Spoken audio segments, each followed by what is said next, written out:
My name is Alexander Lash, and I'm here to talk about taking back your cell phone, really taking it back from the manufacturer, taking it back from the carrier, enabling features that you read on the spec sheet and then couldn't find after you bought it. But first, everyone's favorite part, the disclaimer. This talk is not an endorsement, a detailed guide about a particular phone, except when it is. About carriers. Okay, well, it's mostly about carriers.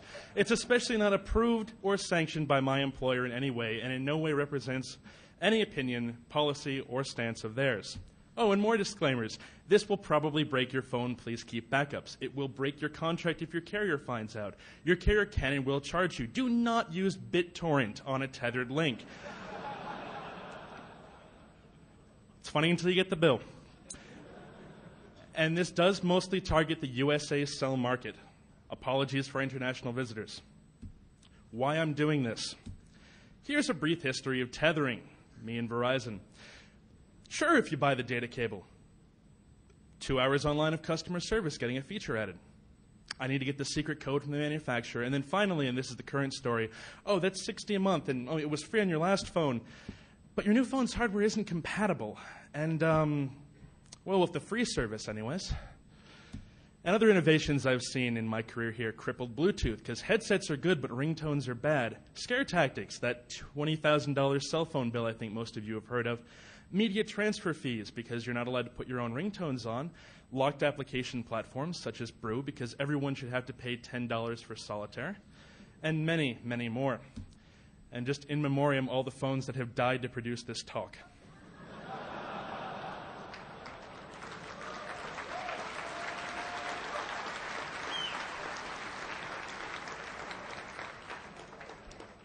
I will pour one out after the show.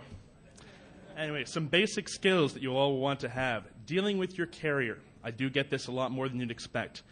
Automated systems don't check for many things, like, for example, the fact that your phone wasn't purchased from the same carrier.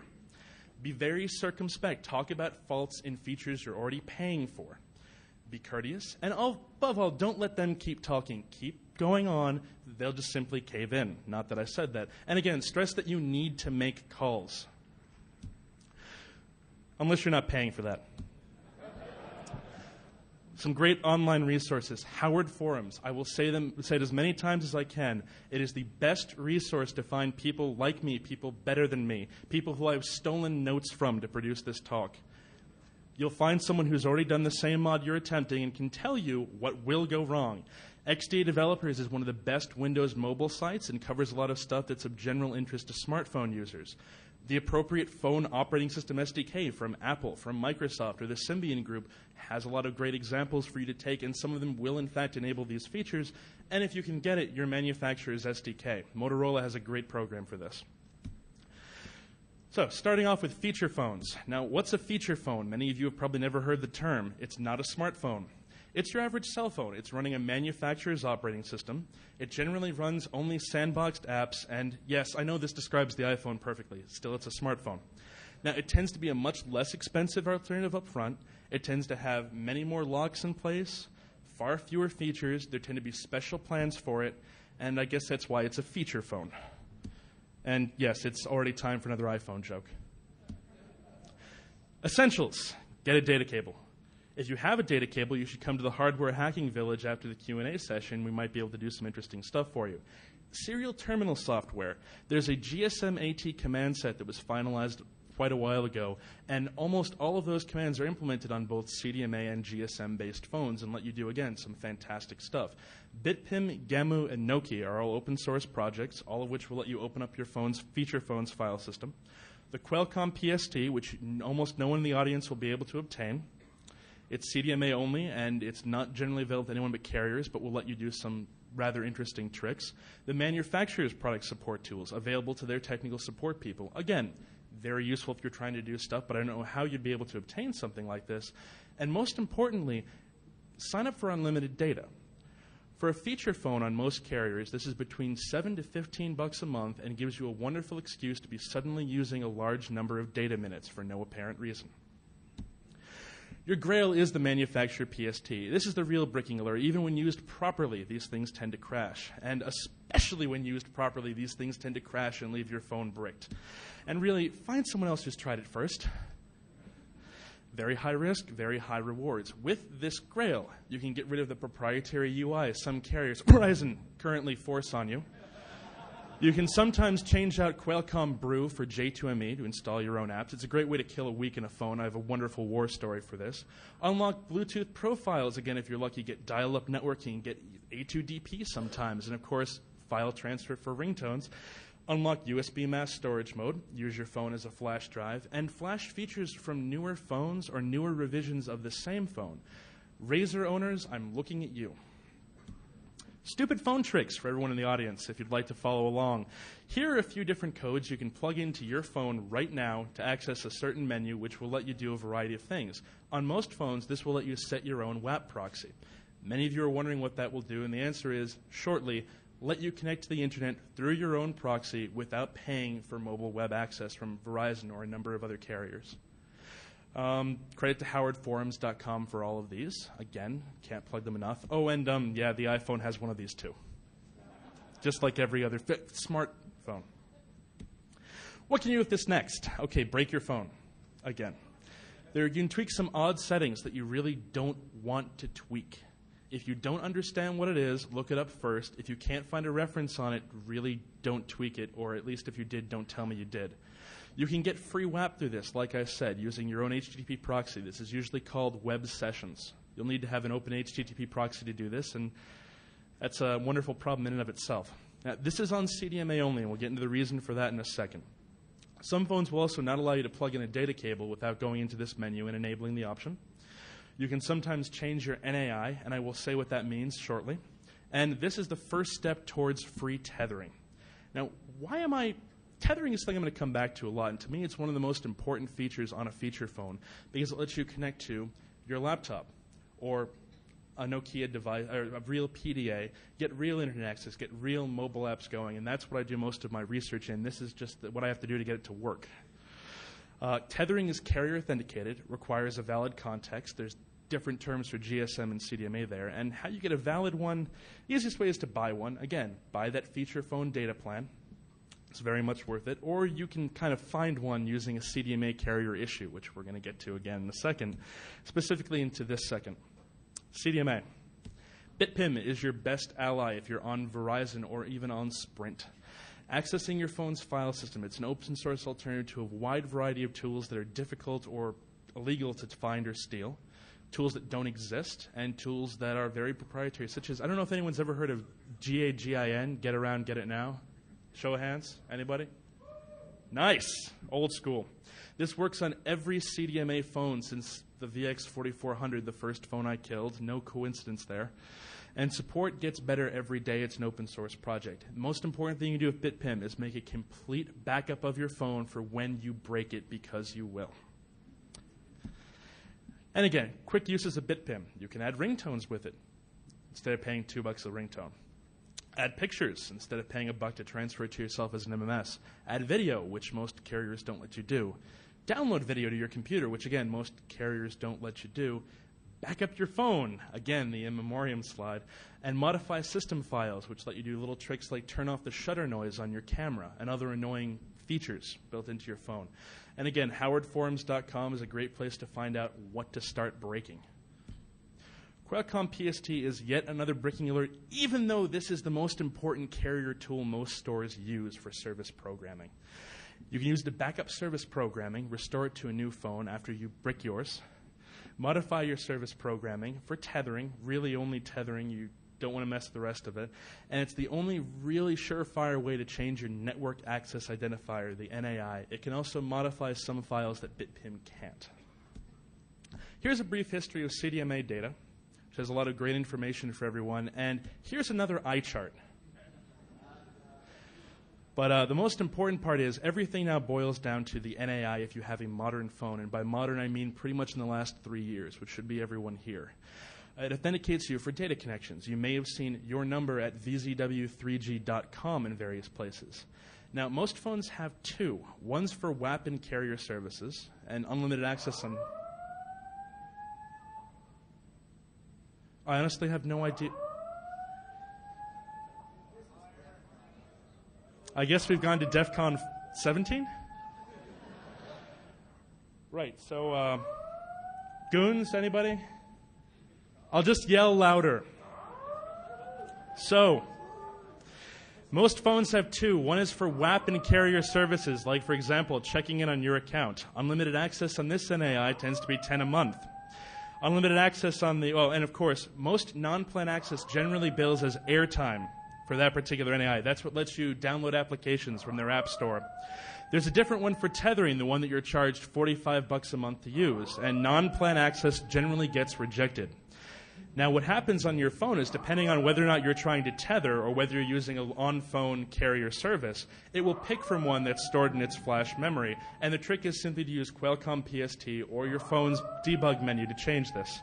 And I was going to do a demo and was told that by no means should I possibly do a demo, thanks to my company's legal team. But I will be at the Hardware Hacking Village and we're happy to show some of this at the Q&A. Anyway, do we still have a...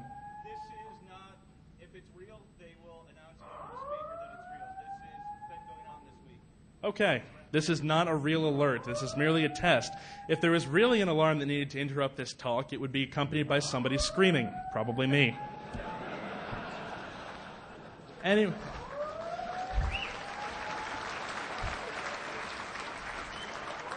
Thanks, I'll be here all afternoon.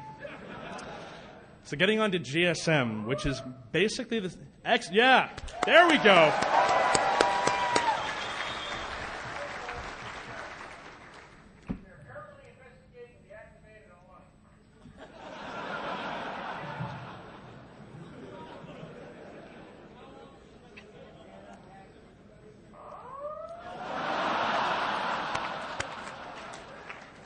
All right, we're halfway through the deck. Moving right along. GSM. For the most part, what I've said about the file system is the same. The tools you will access will be different. What makes GSM different is the fact that GSM data wasn't an accident. There's a few reasons for this. Most voice plans, therefore, have per kilobyte charges for data access, whereas on most CDMA plans, it's simply billed as airtime. GSM phones tend to be sold in freer countries than this one, generally support J2ME out of the box, which means you can run your own applications without much trouble, and rely on carrier locks, whereas Verizon relies on device locking. It's a different system, and IMEI locks. And of course, GSM networks allowed for non-carrier approved devices from day one, whereas most CDMA networks are just now allowing this. So we're getting on to the APN, which is the equivalent of the NAI but for GSM, and it authenticates you for data connections. WAP.singular may look very familiar to someone, or WAP.voicestream.net, or tzones.tmobile.com. There's a large number of these. Again, most phones have two, and this will look very, very similar, except for the fact that non-plan access tends to get billed per kilobyte or get rejected entirely. Neither of these are great, and again, the way around it is to simply buy a data plan temporarily. And it's exactly like an NAI in every way, really. The carrier's just a little bit smarter about it. Good news. The APN is very rarely stored on the phone. You set it when you're establishing a connection. This means you generally do not have to reflash any part of your phone or have any real tools. You just need to know the right APN. Unlimited WAP access, therefore, becomes unlimited tethering. Within reason, again, no BitTorrent, and violates your carrier TOS, and I didn't tell you how to do it. Carrier unlocking is a real issue for GSM, which it's really hard for me to get into. It generally requires some deep firmware mods. It's usually phone-specific, if not manufacturer-specific. Or it requires some hardware mods, which can generalize to a wide variety of phones. And profits get made here, so it's very hard to find open information on this. I was able to put together some general tips and tricks, but it really wouldn't be of interest to most of the audience. Mostly it's for older phones. And it's really outside the scope of the talk, and I could spend 3 hours on this. I'm not sure why that was animated. Anyway, smartphones, which I think most everyone here is carrying. Can I get a show of hands, actually, if you're carrying a smartphone? Yeah. Real surprise there. So, general smartphone notes. Different plans with the exact same back end and generally cost 4 times as much for data because they know you're going to use it. Supply and demand. Very rarely are you software locked or feature restricted with a smartphone. Generally because carriers are loath to go into the same amount of effort, really. There's a lot more smartphone variation. There's a lot of market reasons for this, but it's a good thing. And really, modifications only have to touch the OS. If it works on one Windows mobile phone, it's going to work on almost all of them, unless, of course, you're relying on a GPS chip that simply isn't there. So first of all, the BlackBerry. All of my BlackBerry slides are here. BlackBerries are very much like feature phones. They tried not to rewrite most of this. This includes with respect to tethering. The same tips and tricks apply verbatim. They generally come with fairly few locks. It's a recurring smartphone theme. Symbian generally behaves like a feature phone, including with respect to tethering. Generally comes with very few locks, and yes, it's a seriously recurring theme in smartphones. Symbian devices also tend to not get sold here, and carriers outside of the United States take very different policies. So again, Symbian phones, not a real issue to tether with. Windows mobile devices. Your best weapon here is actually the official Windows Mobile SDK. To restore features your carrier left out, this very commonly includes the Bluetooth dial-up networking profile. If you simply take the bits from the SDK and put them on your phone, you have tethering. You can also use this to add features to your phone. For example, there's a SDK example, which is a pseudo GPS driver, which will take a variety of different pseudo GPS sources and turn them into a regular NMEA-compatible GPS that can be consumed by TomTom or your particular GPS navigation solution of choice, or any of a number of different applications, really. And finally, the iPhone, which looks like a smartphone, looks like a feature phone, and frankly, it's too early to tell how open it will get, and also, I'm kind of a fan. The most important thing about the iPhone, which I hope everyone's heard about, is the jailbreak. I'm actually currently re-jailbreaking my phone during this talk, which is why it's plugged in. Run your own community apps. There's no Apple oversight or restrictions, and there's no documentation whatsoever. Working on that. Carrier unlock on the iPhone has been established well for the 2G iPhone. Still being researched for the 3G iPhone. Some of it sounds very promising, but nothing is out there yet. And there's, of course, one smartphone platform I guess I'm overlooking. There's actually a few. Android. And I wanted to have some stuff about Android, but really there's no hardware. There's nothing interesting for me to talk about yet. It's a very interesting concept as far as taking back your own cell phone is, because you're going to have full access to a variety of things that traditionally neither the manufacturer nor the carrier ever wanted you to touch. And in some ways that's a good thing. In some ways that's a terrible thing. Google's rollout of the SDK has also been very interesting if you've been following that. And I really look forward to seeing what impact, if any, it's going to make. And resources here. Again, howardforums.com. I'm sorry. Anyway, Howard Forums, XDA developers, the iPhone dev team, and the official SDK examples are all some fantastic places to find out all the stuff that I've been talking about today, get the actual details. And I'd like to say thanks to a few people, all of whom are actually in the audience. I'd like to thank Abend, who's sitting there in hiding with long hair, or he just couldn't find a seat. Shardy and Dave G., who gave me the initial idea to give this talk. I'd like to thank Totenkopf, who's presenting on Sunday, and you should all go. And you all should have gone to Ferdinand's talk, which was 2 hours ago. And I missed it because I was putting together this slide deck. And my friend Max Falco, who doesn't know it, but he is going to be presenting next year, whether he likes it or not. And yeah, this is the first time anyone told him. Now, you might think, wow, he ran through a shit ton of slides really quickly. And the answer is, yes, I did. And the answer is, the most interesting part of this is the Q&A. Because you all have specific phones, or you have Motorola questions, or Nokia questions, many of which I hope to be able to answer right now for you.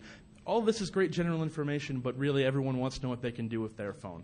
Same thing I did at TorCon. People liked it, and I'd like to now open the floor for questions. You, sir.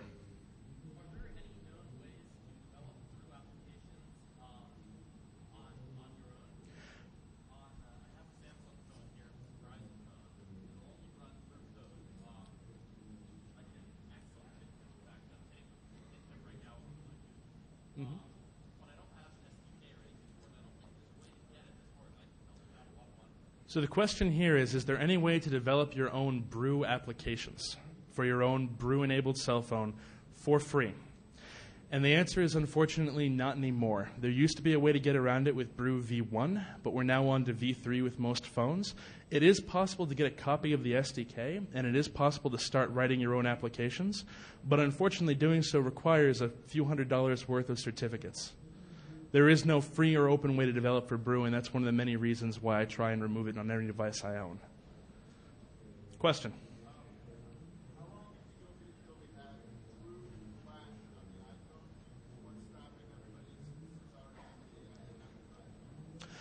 The question here is, how long do we expect it to be until there will be true flash, as in a flash virtual machine and player, on the iPhone, and what's currently stopping? Well, the answer to what's currently stopping it really is Apple more than anything else. I understand from Adobe they've put together prototypes, and there's a wide variety of devices that run similar operating systems, like the Nokia 770, 800, and 810 all have flash players. And really, Apple wants to ensure a certain experience of the iPhone, and frankly, most Flash apps would run very poorly on it, leading to crashes and hangs and other things that Apple is very zealously against. And I think that, more than anything else, is why we don't see it right now. Adobe certainly would love to have it on every iPhone. I mean, no question. Speaking of questions.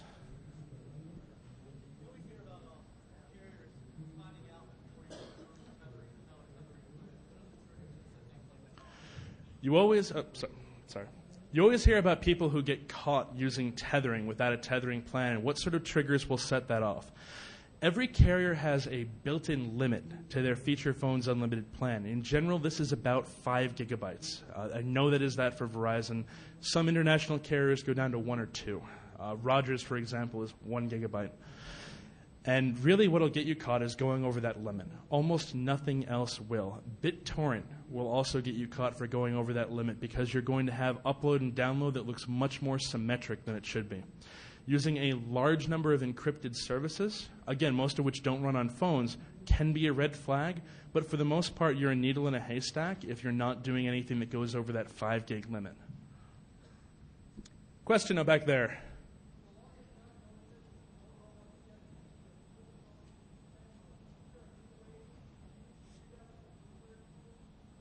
For the longest time, you had to use Motorola PST to put the phone into suspend mode. Is there a way to do that with freeware tools? Now, it is possible to suspend a Motorola phone by holding down star and hash as you boot it up. That'll put it into a bootloader mode. I think you're talking about P2K mode. P2K mode is what lets you...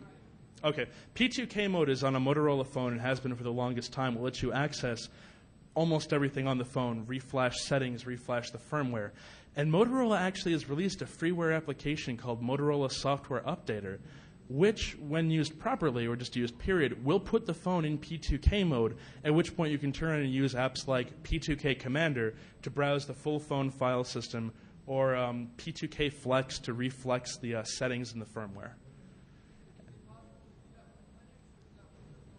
Is it possible to do that from Linux? And the answer is not really. I got it working with Wine once, but you can do it through a VMware player virtual machine with the proper connections.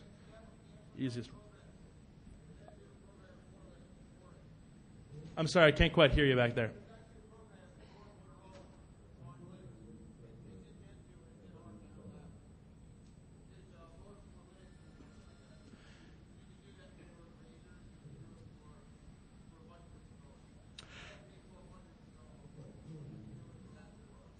Gotcha. Apparently Motorola has released a program, if I'm hearing you correctly, called Moto for Linux, available in Gen 2 already, which can do P2K actions on Linux, it sounds like. Excellent.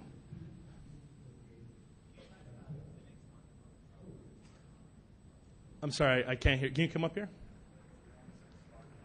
Linux on the smartphone? You mean like the Limo Collective and so forth? Again, without having hardware in my hands I've been able to break and play with, and without a community, I don't have a lot of information on that. I'd expect it to work the same way that Android's going to work, insofar as with this much deep access into the kernel, into the SDK, into things that previously you weren't able to touch or couldn't touch without expensive tools, we're going to see some very interesting applications in very, very open phones. What about actual hacks to put Linux on phones? I'm not aware of any that are really usable. That is, I mean, my criteria is if I can't use it as a phone afterwards, I can't really install Linux on it.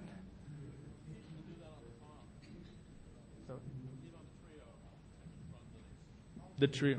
There's apparently a Trio distribution. Yeah, if it works as a phone, I haven't heard of it personally, but that'd be great. And question.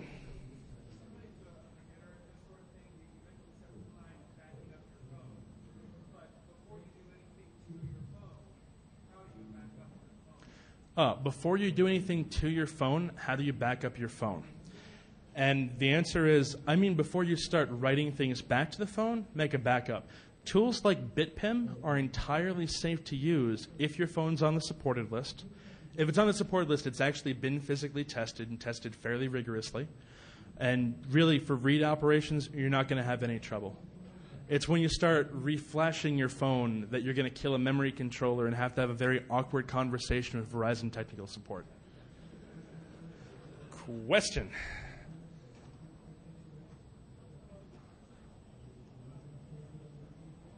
Couldn't hear you at all, I'm sorry. What is the most interesting thing I've seen done on a Windows mobile smartphone? Quantify interesting.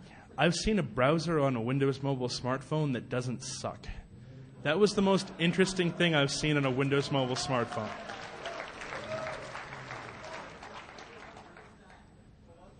Which browser was that? Can't tell you. Sorry, I suck, I know. You've heard of it, possibly.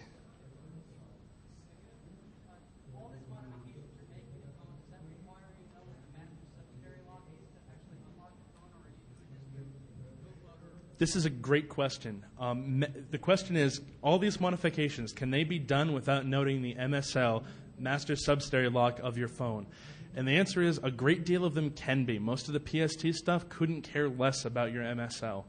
And in the event that you do have an MSL in your way, most phones have it set to 000000, or, if you've heard Spaceballs, 1, 2, 3, 4, 5, 6.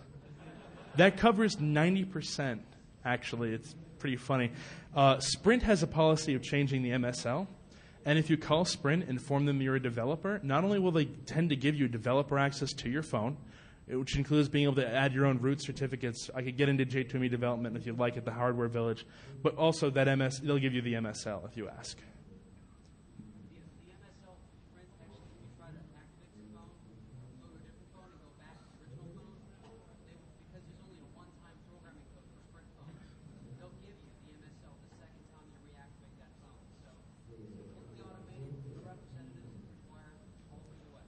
The process for Sprint has now been improved to the point where it's entirely automated, done all through the web, and requires no interaction with a human being. Just requires a little bit of swapping. This man would be a good one to talk to about Sprint. I can see. Questions?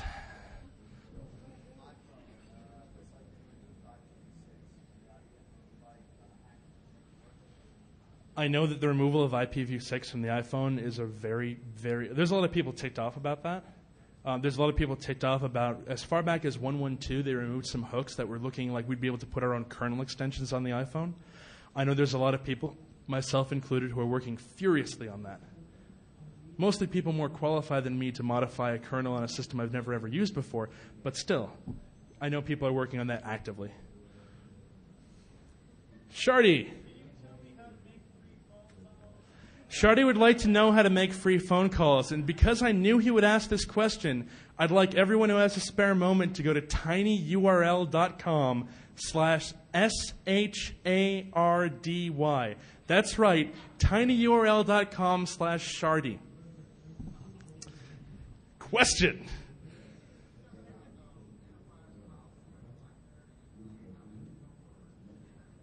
Enterprise policies in the BlackBerry and how that can help or hurt you?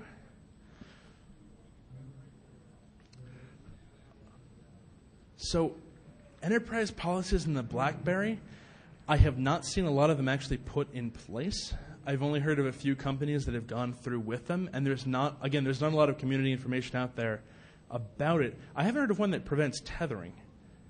Application install, you can circumvent with the proper PST, especially if you're on CDMA. Quick, wouldn't be a huge deal. But beyond that, I don't know what to tell you. Just, again, I'm limited to what I can get out of the community if I can't get the hardware myself. And questions? Oh, yeah, totally. Sorry, I've been neglecting that side. I'm sorry, I can't hear over you the speaker back behind me.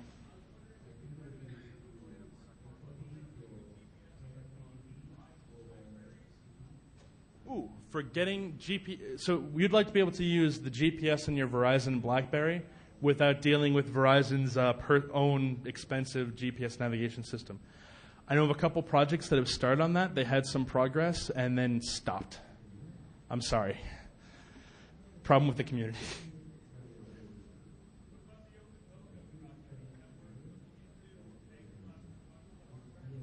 The OpenMoko project, again, I kind of file into the open smartphones. It's really cool. I got to see one of the devices, and it's an open device. You can do whatever you want with it.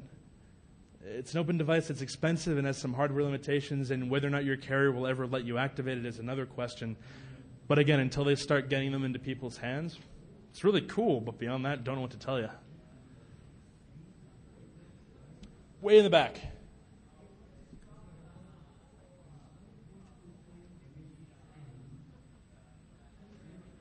I'm going to need a bucket brigade of people yelling, unfortunately.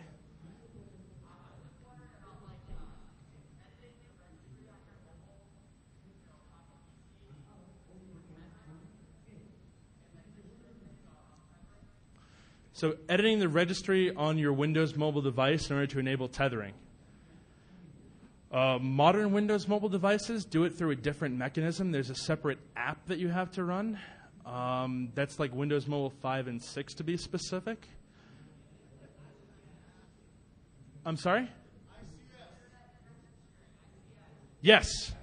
As far as I know, there's no registry hack to enable it. You just need to have the executable on your phone.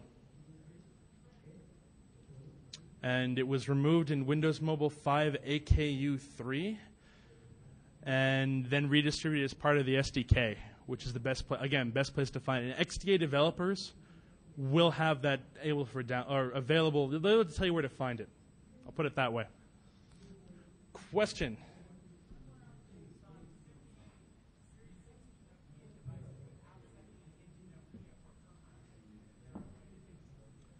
Updating X60 devices without sending it into Nokia for updates. The firmware. I had heard Nokia's they've updated their software updater to allow that. On the older ones I can't help you with. I think unfortunately you're stuck sending it in. Yeah, Nokia kind of phased out support for the early devices fairly rapidly. And I'm really curious to see what happens now that Symbian's open source, given the number of people who don't update their devices, can't update their devices, have never heard of the Nokia software updater. And you know we're going to find exploits in it. We're good at that as a community. Question? Those from Windows Mobile, right? So on the original Palm Trios, for the most part, say what? Yeah, Palm OS-based Palm Trios. For the most part, I wasn't aware they locked down too much on those. I know that tethering, again, is just an installable app, and that's all there is to it. If you go to Howard Forums, they're going to have a forum for your specific model, and it will have how to do that. Best recommendation I can give you. Question? What company do I work for? Microsoft. See, I was worried about a lynch mob, but...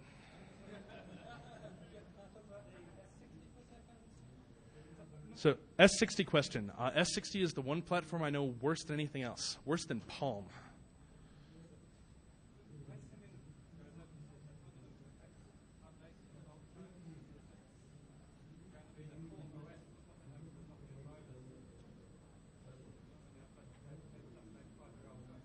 I very much doubt it. Oh, okay. So do you want to actually say that? Okay.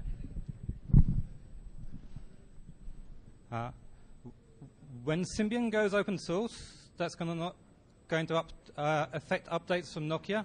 But Nokia have a policy of ceasing updates after a year or 2 years. And open source Symbian isn't going to give you the drivers and the various add-ons that Nokia add for a particular older device. You're not going to make new ROMs.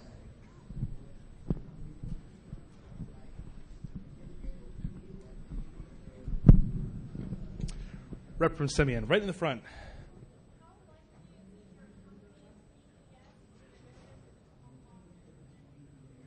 How likely is your company's BlackBerry Enterprise Service going to notice if you unlock everything? Based on a number of other enterprise systems that's supposed to lock this down, the chances are between 0 and not. I've never heard of anyone ever, except the fact of walking up to the head of IT and saying, "Hey, look, my pin lock's disabled." Actually getting caught for that. Very, very popular unlock. Right in the front again, because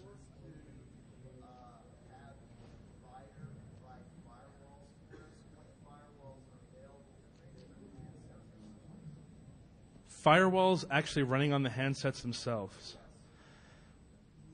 I'm actually not aware of any really serious enterprise class firewall offerings for any phone. Yeah, on a handset. Wait, do you mean VPN clients or do you mean firewalls?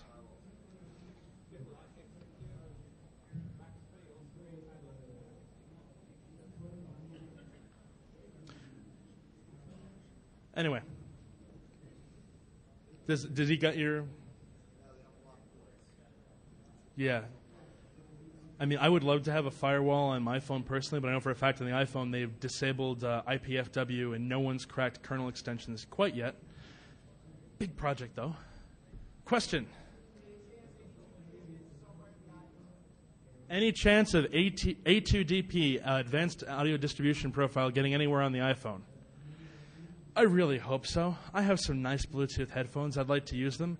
The reason why not is because as far as I'm aware, there's nothing on the iPhone that's particularly good at decoding A2DP decoding or encoding SBC subband codec. And as a result, you're going to see dramatically shortened battery life. I mean, I was working on a project for the Nokia internet tablet devices. They run Linux to get that working. And until we were able to get it onto a DSP chip, which the iPhone simply doesn't have, the battery trade-off and CPU trade-off was just unacceptable. You couldn't even really encode MP3s in decode music in real time or video and listen to it over a Bluetooth link. And I think you're going to have to stick with a dongle for the time being. Question?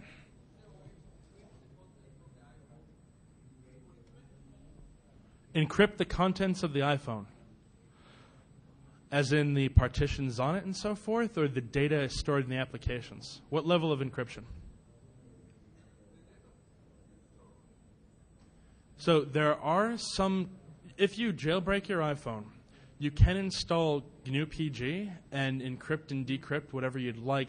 I'm not aware of any iPhone applications that support transparent encryption of the kind it sounds. I mean, you would have to manually encrypt and decrypt when you used and stopped using the application. I'd be very, very surprised if that remains the case as iPhone development matures. And of course, there's remote wipe. And it's 140.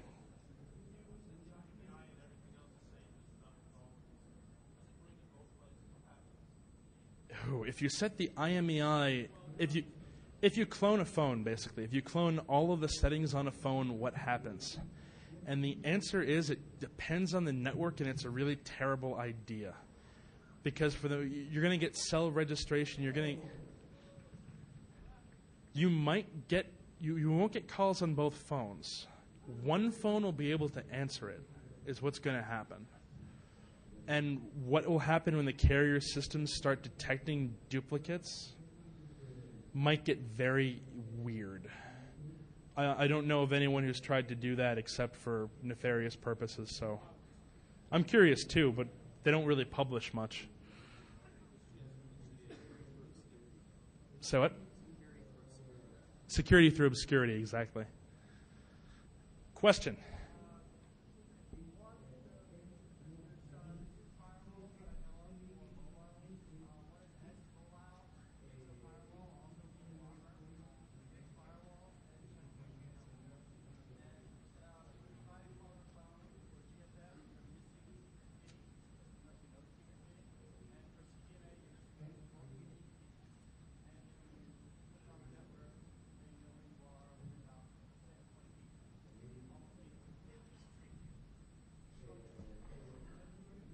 I actually know of a tool that can pull the A key off of a variety of CDMA phones. Not that I'd mention it by name. But yes, cloning doesn't really work. And even if you were able to perfectly clone a phone, the system wouldn't accept it. It would pick you up fairly quickly. And again, there are some mobile firewalls out there, and what I'm hearing is that they're not terribly useful yet. Yeah. So you just better hope that your phone is entirely proof against any attack with any sort of firewall of any kind. Trust your vendor. Ugh.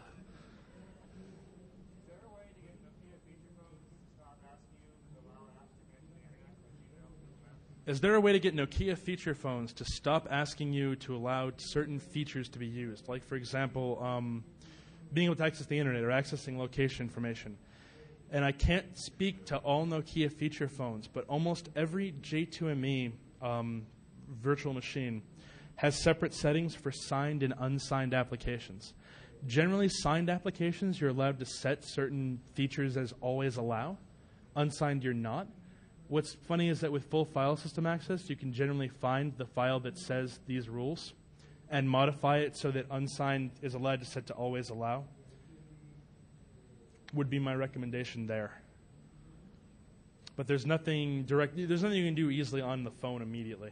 And getting a signature in there can be more or less difficult depending on your carrier and particular phone. Question. Can't hear you at all.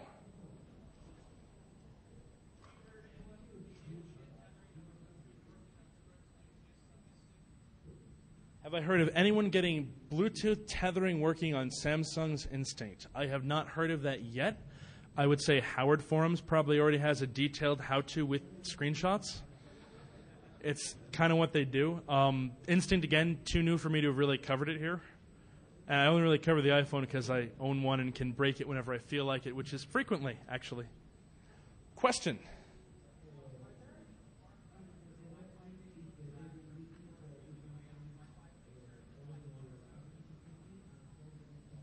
I'm sorry, like what mode? Monitor mode on a Wi-Fi enabled smartphone. I would really expect you got to wait for a Linux or Android-based device. I've never heard of anyone getting monitor mode to work stably or successfully with a Windows mobile-based phone. Haven't heard of it on the iPhone, and I don't know enough about Symbian to tell you. I would expect no, just generally because getting that feed, adding that support to the driver takes effort, and if there's no need for it. I'm sorry?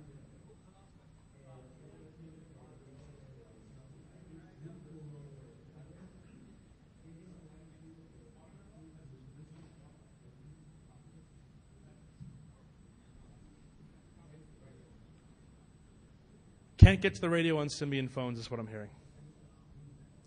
So, no, pretty definitively. Not yet. I hope so soon.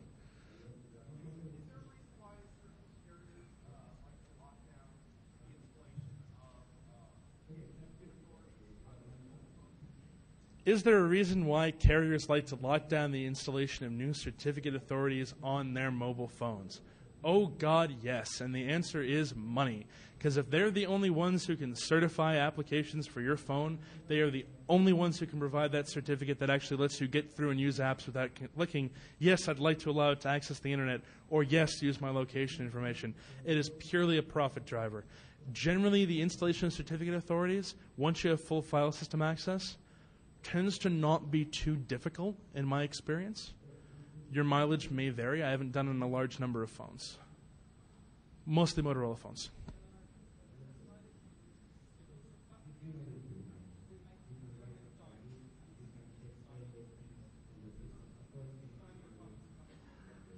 Oh, I know.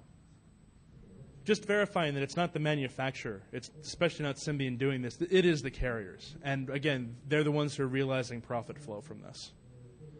In the case of Apple, it's much more complicated, but we can kind of follow that from the App Store. There's a lot of motivations for Apple to never release any kind of signing key. Thank you, Jailbreak.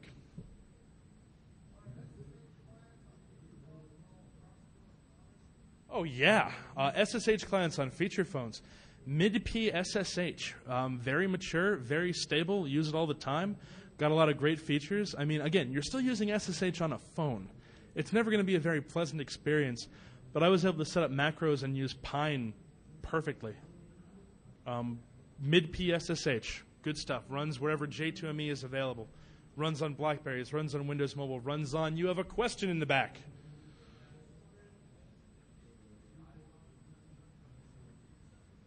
I'm sorry, I can't hear you.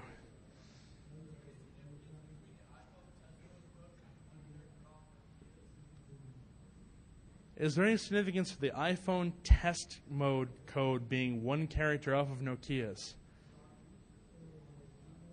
I'm sorry, I can't.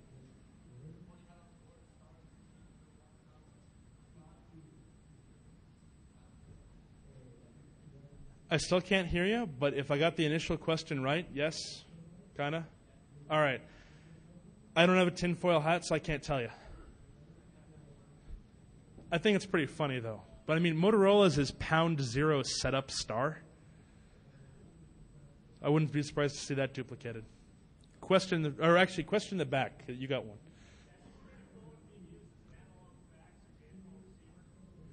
Using the phone to send and receive faxes, yes, you can do it.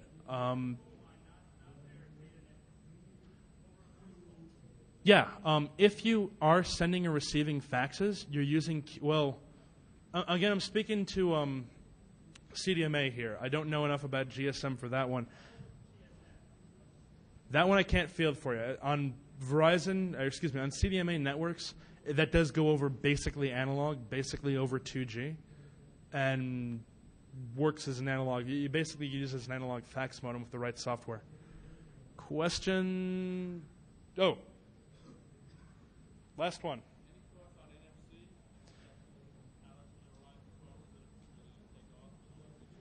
Any thoughts on NFC? I'm not recognizing the acronym off the top of my head. Oh, near field communications. I really expect it to not take off. I think there's a lot of really interesting applications for it and a lot of cool stuff. But as far as the U.S. cell market and the way we tend to lag behind, I don't know what to tell you.